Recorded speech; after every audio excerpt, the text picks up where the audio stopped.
तेजस्विनावधीतमस्तु मा विद्विषावहै। ओम शांति शांति शांति। हे ईश्वर, हम यह पठन पाठन आपको प्राप्त करने और कराने के लिए साधन के रूप में करने जा रहे हैं।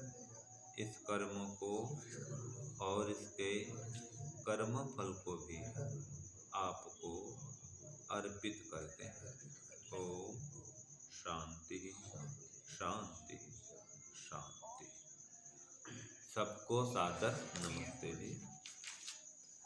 हमारा योग दर्शन का पाठ चल रहा है, जिसमें हम साधन पाठ आरंभ किए हैं।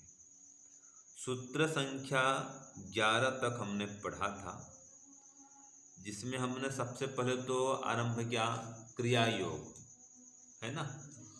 क्रिया योग किसे कहते हैं? तप, स्वाध्याय और ईश्वर प्रणिधान को क्रिया योग कहते हैं। इसके करने से क्या होता है? समाधि की प्राप्ति होती है और क्लेश तनु होते हैं। फिर क्लेश कितने होते हैं? तो अविद्या, अस्मिता, राग, द्वेष और अभिनिवेश, ये 5 क्लेश होते हैं। और फिर इन 5 क्लेशों की परिभाषाएं, लक्षण हमने जाना। फिर इनको रोकने के लिए क्या उपाय है? तो कहा विवेक ख्याति के द्वारा इन 5 क्लेशों की जो स्थूल वृत्तियां हैं वो रोकने योग्य हैं, त्याग करने योग्य है। तो यहाँ तक हमने पढ़ा था, संक्षेप में आपको बता दिया मैंने, ठीक है ना। तो ये जो क्लेश हैं सब तनु करने योग्य हैं, नष्ट करने योग्य हैं। तो इसके लिए कहा इसमें तत्वज्ञान प्राप्त करो और क्लेश को खत्म करो। तो अब वो जो क्लेश है, क्लेश की चर्चा हो रही है आगे।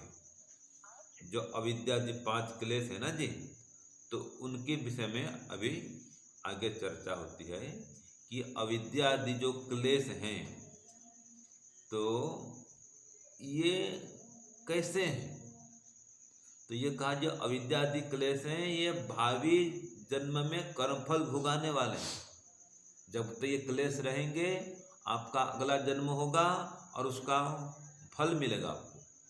तो ये सूत्र 12 में कह रहा है। आगे चलते हैं सूत्र 12, बोलिए।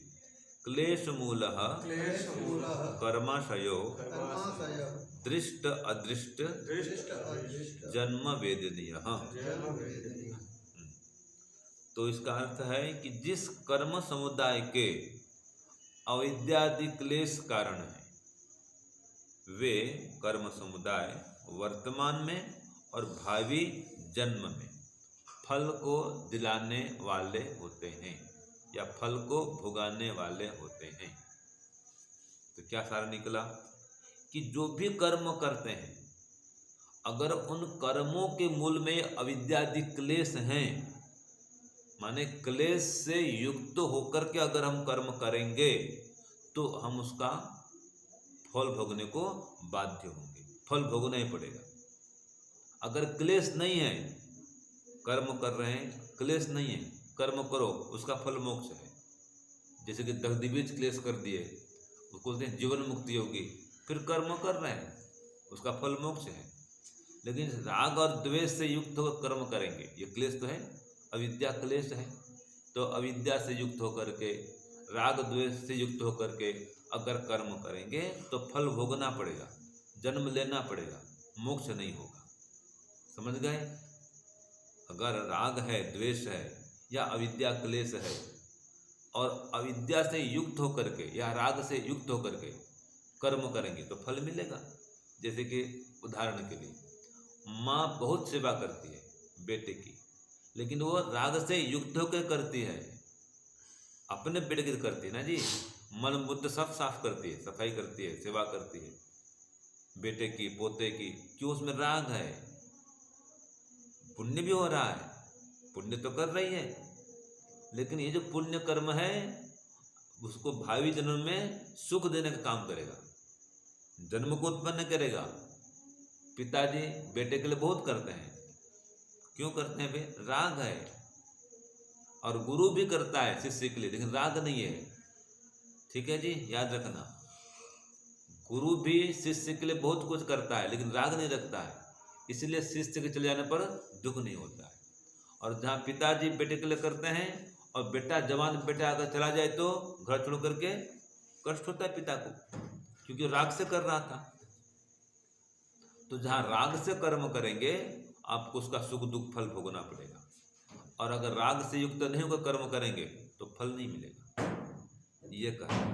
तो ये अविद्यादि कोई भी क्लेश हो, तो क्लेश से युक्त होकर कोई भी कर्म करेंगे आप, वो आपको फल को दिलाने वाला होगा वो कर्म। इसलिए कहा क्लेश मूल कर्माशय।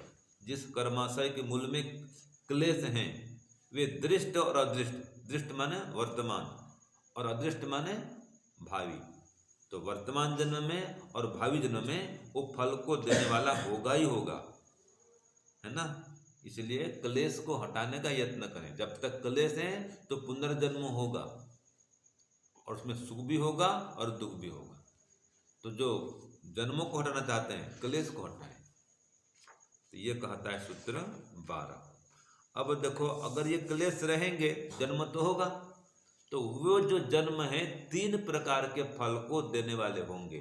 अब सूत्र आगे 13 में कह रहा है, अगर क्लेश सहित कर्म करेंगे तो पुनर्जन्म तो होगा, और वो जो जन्म है पुनर्जन्म में जाएंगे वो 3 प्रकार से आपको फल प्रदान करने वाले होंगे जो क्लेश है। ठीक है जी। तो सूत्र क्या है इसका? बोलो, सती मूले तद विपाको जाति आयुर्भोगा। तो अविद्यादि क्लेशों के विद्यमान रहने पर क्या अर्थ हुआ? अविद्यादि क्लेशों के विद्यमान रहने पर उस कर्म समुदाय का फल जाति आयु और भोग के रूप में मिलता है। कैसा फल मिलेगा? जाति आयु और भोग के रूप में वो कर्म समुदाय का फल मिलेगा। कब?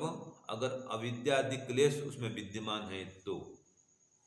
इसलिए कहा था सती मूले, उसके मूल में अगर ये अविद्यादि क्लेश हैं तो तद विपाकः, विपाकः माने फल क्या होगा? जाति आयु और भोग होगा।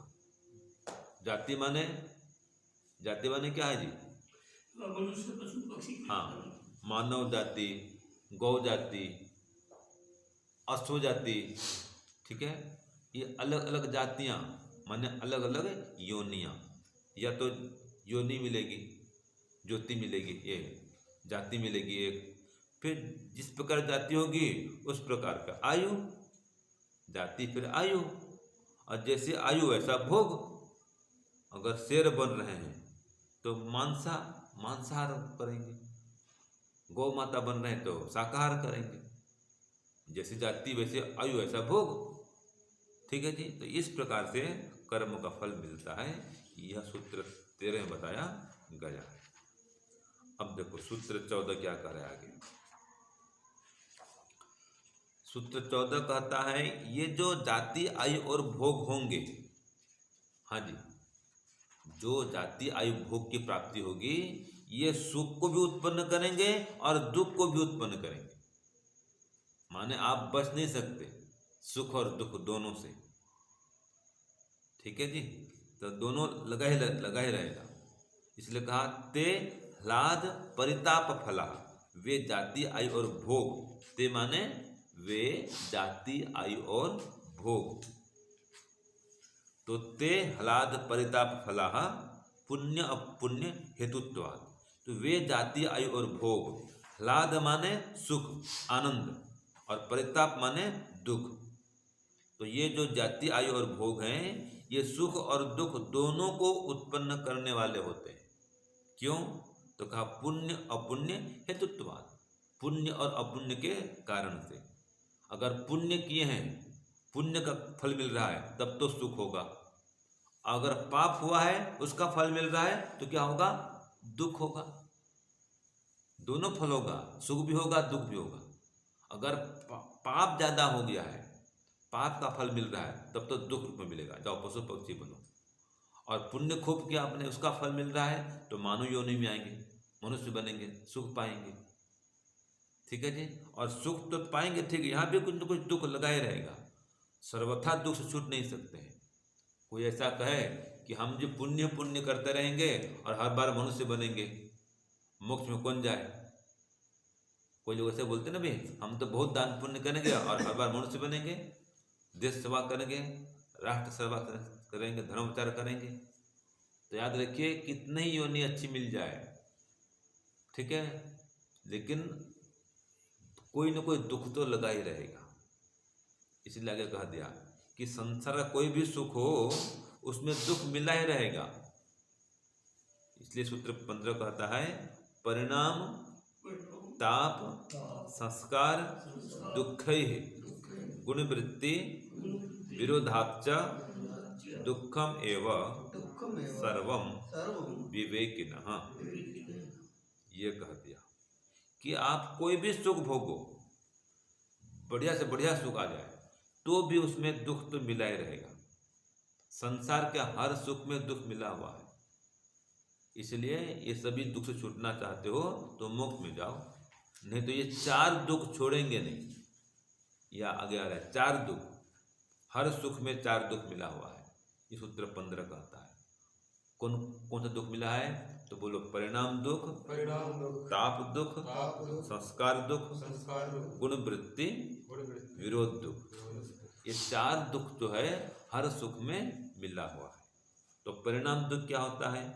परिणाम दुख का मतलब है खाने पीने भोगने के बाद में जो अतृप्ति होती है, या आजकल बोलते हैं साइड इफेक्ट, ज़्यादा खा लिए तो गैस बन जाएगा, ठीक है, कोई रोग हो जाएगा, दुख होगा, यह परिणाम दुख है। खाने पीने के बाद, खाने पीने भोगने के बाद में उदाहरण दे रहा हूँ, संसार का जो सुख है ना जी, आपको पर्याप्त मात्रा में मिल रहा है, तो उस सुख भोग को भोगने के पश्चात जो दुख की अनुभूति होती है, अतृप्ति होती है, शांति नहीं मिलती, तो सुख को भोगने के बाद भी जो इंद्रियों में चंचलता बनी रहती है, तृष्णा का बना रहना होता है, इसलिए जो दुख है उसको बोलते हैं परिणाम दुख। दोनों बात इसमें आएंगी, खाने पीने भोगने बाद भी अतृप्ति बनी रही, अथवा खाने पीने भोगने में अति कर दिए तो कोई रोग हो गया, तो वो रोग क्या है? परिणाम दुख तो है। समझ रहे हैं? 2 प्रकार का हो गया परिणाम दुख। एक तो खाने पीने में संयम नहीं हुआ तो परिणाम में क्या हो जाएगा? दुख हो जाएगा। अति कर दिए, अम्ल पित्त हो गया, गैस बन गया, सिर दर्द हो गया, ये हो गया, वो हो गया, ये खाने पीने का दुष्परिणाम। उल्टा पुल्टा खाना पीना किए, रोग हो गया, ये परिणाम दुख है।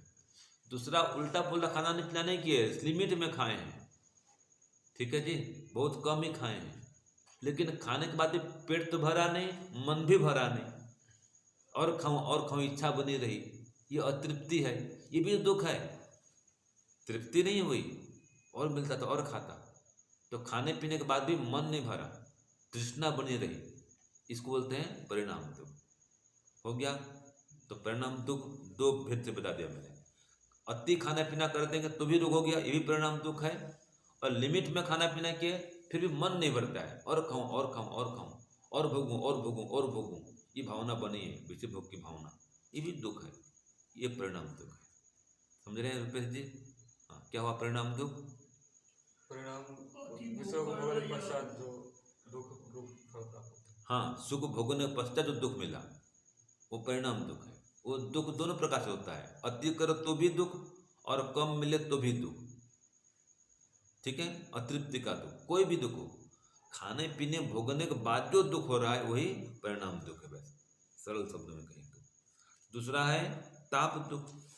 अब जो आप सुख भोग कर रहे हैं, इस सुख भोग में जो कोई भी जड़ या चेतन पदार्थ बाधा उत्पन्न करते हैं, उस बाधा का नाम ताप दुख है, ठीक है। आपके सुख भोगने में जो व्यक्ति बाधा उत्पन्न करता है, अब वो कष्ट हुआ, दुख हुआ, तो वो दुख क्या कहलाएगा? ताप दुख कहलाएगा। जैसे कि भोजन कर रहे हैं उदाहरण के लिए, हाँ जी, खीर परोस दी गई, ठीक है, सबको खीर बांट दिया गया। अब चलो मंत्र पाठ करो भाई, मंत्र पाठ हो गया, खाना शुरू किए, सभी लोग खाना खाने बैठे हैं और बस एक व्यक्ति जो है उसको कहा गया है भाई आप देखना सब कुछ बांट दिया गया है, लेकिन कोई नमकीन है और कुछ आइटम है जो पर्याप्त मात्रा में है, उसको बाद बाद में देते रहना, लेकिन खीर सब कुछ बांट दिया गया। फिर खीर पहले खाओ, सब खीर बांट दिया गया और बाद में और कोई आइटम रखा हुआ है तो बांटने के लिए एक आदमी को खड़ा कर दिया गया। अब वो आदमी और कुछ आइटम बांट रहा था, इतने में उसका पैर लग गया जी आपके खीर की कटोरी में और खीर बह गई, खीर ना खीर खीर फैल गया सब। तो अब जो खीर जमीन में क्या हो गया, हाँ खीर फैल गई, तो अब आप खा नहीं पाएंगे उसको, बाकी सब खा रहे, आप खा नहीं पा रहे हैं। क्यों खा नहीं पा रहे हैं? क्योंकि उसका पैर लग गया, पैर लगने से खीर नष्ट हो गई। तो इससे जो दुख मिलेगा इसको बोलते हैं ताप दुख। खीर और आपके बीच में कि तीसरे व्यक्ति ने बाधा उत्पन्न कर दिया, आपको खीर खाने को नहीं मिला, ये क्या दुख है? ताप दुख। तो आप सुख और आपके बीच में, वो सुखदायी पदार्थ और आपके बीच में तीसरे व्यक्ति कारण से जो दुख पैदा हुआ वो क्या कहलाएगा? ताप दुख। आगे है संस्कार दुख। संस्कार दुख क्या है? जो दुख संस्कारों से मिलता है वो संस्कार दुख, ठीक है। संस्कार है खाने पीने भोगने को और आप खा पी भोग नहीं पा रहे हैं, दुख हो रहा है, ये क्या है? संस्कार दुख, ठीक है जी। तो जो संस्कार आपने अर्जित किए हैं, खाने पीने भोगने संस्कार, और अब खाना पीना भोगना नहीं हो पा रहा है, अब वो संस्कार दुख देते हैं। भाई तू खाना खा खा, उसकी इच्छा करती है बार-बार, मन कर रहा है खाने को, डॉक्टर ने मना मत खाना। जैसे किसी ने डायबिटीज हो किसी को हो गया और पहले तो मिठाई खूब खाता था जी और खाने का संस्कार तो बना हुआ है, अब फिर घर में बनाए, रसगुल्ला बनाए, गुलाब जामुन बनाए, अब मन खाने को हो रहा है, लेकिन मना कर दिया घर वाले, नहीं खाना, नहीं खाना, देते नहीं उसको। मन तो कर रहा है खाने को और उसको मिल नहीं रहा है, फिर दुख हो रहा है, भाई ये सब खा रहे हैं, मैं नहीं खा पा रहा हूँ। तो खाने की इच्छा हो रही है, संस्कार खाने का है और खा नहीं पा रहा है, तो उसको संस्कार दुख देता है, ये संस्कार का दुख कहलाता है, ठीक है। चौथा है गुण वृत्ति विरोध दुख। तो ये हमारे अंदर 3 गुण है, सत्व गुण, रजोगुण और तमोगुण। इन तीनों गुणों में टकराव होने से, हाँ जी रुपेश जी, क्या होने से? तीनों गुणों में टकराव, हाँ, ये 3 गुणों में परस्पर टकराव होने से जो दुख उत्पन्न होता है उसको बोलते हैं गुण वृत्ति विरोध दुख। जैसे कि सत्वगुण कहता है, एक बार क्या कहता है, भाई डायबिटीज है, मिठाई मत खा, मन आपके अंदर आवाज आई, मत खा मत खा, हाँ भाई नहीं खाऊंगा। फिर सब लोग खा रहे हैं, देख रहे हैं, तो किसी ने कहा ऐसा है, छोटा बच्चा का कोई बेटा ने कहा कि थोड़ा सा ले लो, कोई बात नहीं, टेस्ट कर लो। तो आपका मन हो गया हाँ हाँ खा लूँ, थोड़ा सा खाऊंगा, ज़्यादा नहीं खाऊंगा। तो एक बार मन कहा था थोड़ा टेस्ट कर लो, एक ही ले ले। फिर किसी ने कहा अरे भाई मत खाओ, आपका डायबिटीज बढ़ जाएगा। तो हाँ हाँ हाँ, नहीं बाद में तकलीफ होगा, नहीं खाऊंगा। तो एक बार मन कहता है खाऊंगा, एक बार मन कहता है नहीं खाऊंगा। तो जब तक आप निर्णय नहीं करेंगे जी तो खाऊं कि न खाऊं, खाऊं कि न खाऊं, ये बीच की स्थिति बनी रहेगी, तब तक वो दुख होता रहेगा। ये घर्षण का समय है, ठीक है। 2 टकराव, विचार में टकराव हो रहा है, एक विचार कहता है खा ले, एक विचार कहता है मत खा, अंदर ही आवाज आ रही है। तो जब तक आप निर्णय नहीं कर लेंगे वो दुख छोड़ेगा नहीं, पूरा कॉल नहीं खाना, छोड़ो, बंद, आप सोचना विचारना बंद, तो मत खाओ, छोड़ दो, दुख से बच जाओगे। तो जब तक ये एक निर्णय नहीं करेंगे तो 2 विचार में जो टकराव होते रहता है और दुख मिलता है, उसको बोलते हैं गुण वृत्ति विरोध दुख। तो ये 4 प्रकार का दुख हो गया, परिणाम दुख, ताप दुख, संस्कार दुख, गुण वृत्ति विरोध दुख। ये चारों के चारों जो दुख है ना जी, हर सुख में लगे हुए हैं। इसलिए विवेकी व्यक्ति के लिए सारा सुख भोग क्या है? त्याज्य है। तो सूत्र का अर्थ ये होगा कि परिणाम, ताप, संस्कार और गुण वृत्ति विरोध दुख के कारण से विवेकी व्यक्ति के लिए सब कुछ दुख ही है। दुखम एवं सर्वम विवेकिनः कहा। सूत्रार्थ क्या हो गया? परिणाम ताप और संस्कार दुख के कारण से। हाँ, आगे आगे परिणाम ताप संस्कारों गुण वृत्ति विरोध दुख के कारण से, है ना। विवेकी व्यक्ति के लिए सब कुछ दुख ही है, अर्थात हर लौकिक सुख कैसा है? दुख स्वरूप है, दुख स्वरूप है। ये सूत्र आपका हो गया 15। अब जो ये दुख हो गया संसार सुख भी, तो दुख तो कैसा होता है? त्याज्य होता है। तो जो दुख नहीं आया है उससे तो बचने का प्रयत्न करो, ये कह रहा है शास्त्र। सूत्र 16 कहता है हेयम दुखम अनागतम, अभी दुख आया नहीं है तो बच जाओ भाई, आने वाले दुख से बचो। ये कौन कह रहा है? सूत्र 16 कह रहा है। महर्षि पतंजलि कहते हैं हेयम दुखम अनागतम, जो दुख आया नहीं है वो अभी त्याज्य है, हटाने योग्य है, दूर किया जा सकता है, उससे बचो, ये कह रहा है शास्त्र। हेयम वो त्याज्य है, हटाने योग्य है। अनागतम दुखम, जो आगे आया नहीं है उससे बच सकते हो। जो दुख आ गया उससे क्या बचना? कोई रोग हो गया, समस्या हो गई, अब तो भोगो उसको, ठीक है जी। अब तो रोग तो आ गया ना जी, आगे तो कोई दुख देकर के ही जाएगा। तो जो दुख आ गया है उससे बच नहीं सकते, और जो दुख भोग लिए वो तो भोग ही लिए। दुख तो हो गया ना, हाथ टूट गया था, पैर टूट गया था, वो दुख तो हुआ ही था। अभी अनुभूति आपकी भी बनी होती है, भाई हाँ पैर टूट गया था, हाथ टूट गया था, ऐसा लगा था, वो दुख तो भोग लिए, और क्या। तो जो दुख भोग लिए वो तो आ ही गया जीवन में, और जो भी आ रहा है भी भोगना ही पड़ रहा है। तो जो दुख नहीं आया है उससे बचो, उससे बचा जा सकता है, शास्त्र ये कह रहा है। समझ गया ना। जो दुख पहले भोग चुके हैं वो तो भोग चुके हैं, उससे कैसे बचेंगे? वो तो भोग लिए। और जो चालू है भोगना दुख, वो भी चालू है, उससे भी बच नहीं सकते। भोग ही रहे ना भाई, दवाई पानी करेंगे तब ठीक होगा, लेकिन दुख तो आ तो गया, भोग तो लिए, उसको भी भोग ही रहे हैं। इसलिए जो दुख आया नहीं है उससे बचो, उससे बचा जा सकता है, सूत्र 16 कह रहा है। तो अब आ रहा है जो छोड़ने योग्य है ना जी, उसका कारण बता रहा है। देखो अभी सूत्र 17 में कहा दृष्टि दृश्ययो संयोगो हेय हेतु, कि जीवात्मा, दृष्टि माने जीवात्मा, अदृश्य माने संसार, सत्व रजत तम से युक्त सभी उत्पन्न पदार्थ, तो बुद्धियादि भी सभी, तो ये समस्त पदार्थों का जो अज्ञान पूर्वक संबंध है ना जी, वही दुख का कारण है। ठीक है। हे हेतु, हे माने दुख, हेतु माने कारण। दुख का कारण क्या है?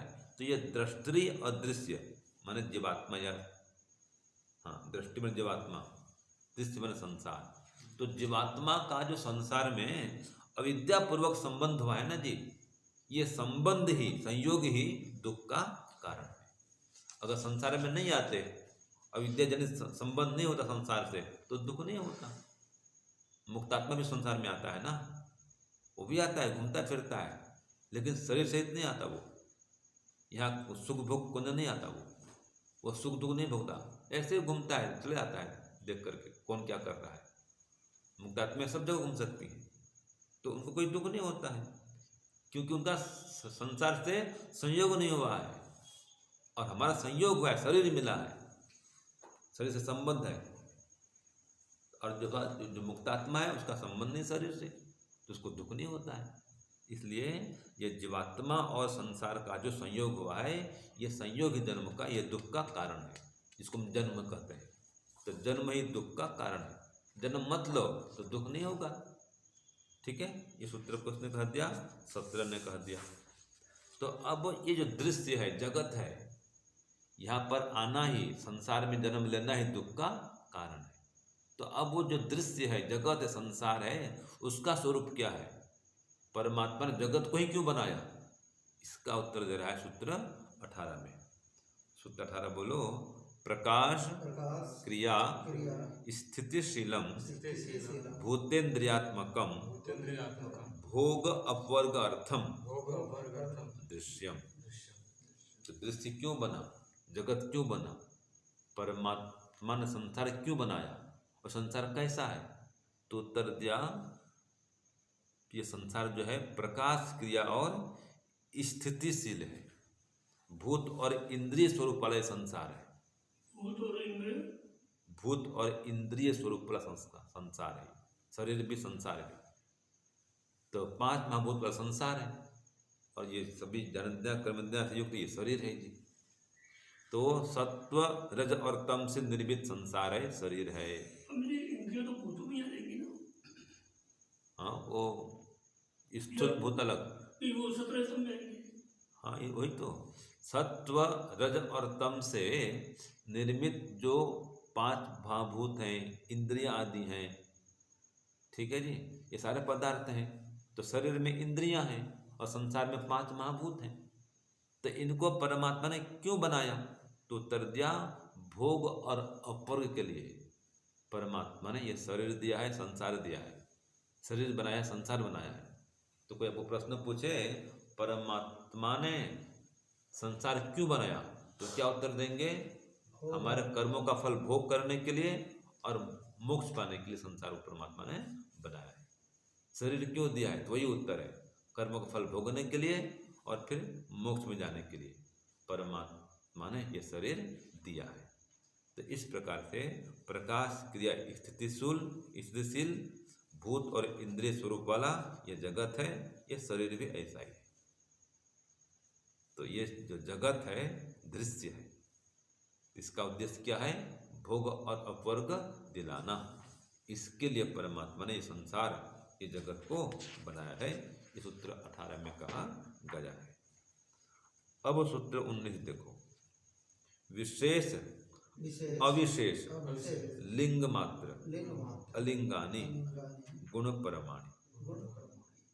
अब जो दृश्य गुण है, दृश्य के गुण कहा जाए, ठीक है, इनका विभाग यहाँ पर कर दिया गया। दृश्य माने जगत, सत्व रज और तम जो गुण है, 3 गुण हैं, इनसे जो बना हुआ ये जगत है, उसका विस्तार से विवेचन कर रहे हैं, इनकी अवस्थाएं बता रहे हैं। तो कह रहा है इनमें विशेष अविशेष लिंग मात्र और अलिंग, ये गुणों के 4 विभाग हैं। कौन कौन से? विशेष अविशेष लिंग मात्र और अलिंग, ये गुणों के भेद हैं, 4 विभाग हैं। तो इसमें विशेष कौन कौन से हैं? तो 5 ज्ञानेंद्रियां, 5 कर्मेंद्रियां, मन और 5 स्थूल भूत, इनको विशेष कहते हैं। 16 पदार्थों में। हाँ, 5 ज्ञानेंद्रिय, 5 कर्मेंद्रिय, कितना हो गए? 5 5 10 और 5 स्थूल भूत 15 और 1 मन, ये 16 पदार्थ विशेष कहलाते हैं। इसका विभाग 1 हो गया, विशेष का 1 विभाग। दूसरा विभाग है अविशेष, जिसमें 5 तन्मात्राएं हैं और 1 अहंकार है, 6 पदार्थ हैं। ये दूसरा विभाग अविशेष। और तीसरा विभाग है लिंग, लिंग माने महत्तत्व, जिसको आप लिंग मात्र कहते हैं ना, ये महत्तत्व है। और अंतिम है अलिंग, अलिंग माने प्रकृति, सत्व रज और तम, मूल प्रकृति। हाँ जी रुपेश जी, अलिंग माने क्या है? हाँ, मूल प्रकृति। तो इस प्रकार से गुणों के 4 विभाग हैं, विशेष अविशेष लिंग मात्र और अलिंग। ये सूत्र 19 में बताया गया है। अब चर्चा हो रही है दृष्टा के आगे। ये चर्चा हो गई दृश्य की, अब आगे चर्चा होगी दृष्टा की, कि दृष्टा कैसा है। दृष्टा माने जीवात्मा, दृश्य माने जगत। तो जगत की चर्चा हो गई। जगत किस लिए बना? भोग और अपवर्ग के लिए। इसमें 4 विभाग हैं, विशेष अविशेष लिंग मात्र और अलिंग। अब वो चर्चा आ रही है आगे दृष्टा की, माने जीवात्मा की। उसका स्वरूप क्या है? सूत्र 20 में बोलिए, दृष्टा दृष्टा दृश्य मात्र दृश्यमात्रः शुद्धोपि शुद्धोऽपि प्रत्यय प्रत्यय अनुपश्य। अनुपश्यः। ये जीवात्मा का स्वरूप बता रहा है इसमें, कि जीवात्मा कैसा है। तो कहा दृष्टा दृश्य मात्र, वो दृष्टा जीवात्मा चेतन स्वरूप है, दृश्य मात्र माने चेतन स्वरूप है। शुद्धो शुद्ध है, अत्यंत शुद्ध है, और अत्यंत शुद्ध होते हुए भी प्रत्यय अनुपस्य, ये मन और इंद्रियां इसको जिस प्रकार दिखलाती हैं वैसे ही वो देखने वाला है। प्रत्यय माने ज्ञान, जो ज्ञान दिलाती हैं उसी ज्ञान के अनुसार से वो निर्णय करता है, जानता है, समझता है, ऐसा है वो जीवात्मा है। तो सूत्र का अर्थ क्या होगा? प्राकृतिक पदार्थों के सम्मिश्रण और अज्ञान अधर्म विकार आदि से रहित शुद्ध होता हुआ भी जीवात्मा, ठीक है, चित्त की वृत्तियों के अनुसार देखने वाला होता है। कौन? जीवात्मा। तो है शुद्ध है, शुद्धोपि कहा, ठीक है, चेतन मात्र है, दृश्य मात्र में चेतन स्वरूप है, चेतन स्वरूप है, शुद्ध है, फिर भी जिस प्रकार इसको चित्त वृत्तियां दिखलाती हैं वैसा ही वो देखने वाला है। ऐसा वह दृष्टा जीवात्मा है। इसलिए कहा दृष्टा दृश्य मात्र है, वो दृष्टा जीवात्मा चेतन स्वरूप है, शुद्धोपि, और शुद्ध होते हुए भी प्रत्यय अनुपस्य। जैसा उसको ज्ञान होता है इनके माध्यम से, वैसे ही अपने को जानता है, सबको जानता है।